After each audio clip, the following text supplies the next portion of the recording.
Korang tahu tak perlu ada COP daripada KDN untuk pembelian Quran dekat Malaysia ni? Paling strict lah.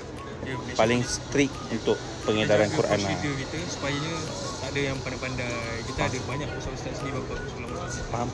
Aku pergi kat Putrajaya hari tu, banyak naskah Quran yang aku tengok dan banyak juga translation Quran yang ada, tapi berada ni cerita setiap Quran yang dicetak perlu ada COP daripada Kementerian Dalam Negeri. Ini pula jenis-jenis Quran untuk luar negara. Ada yang dalam translation China, ada yang translation India dan ada juga translation daripada Korea. Yang ni jenis Quran yang besar lah, sesuai kalau kata bulan Ramadan nanti nak solat sambil membaca Quran, memang sangat sesuai. Siap ada stand lagi. Ada jenis yang sangat besar macam ni pun ada, kalau nak saiz medium pun ada.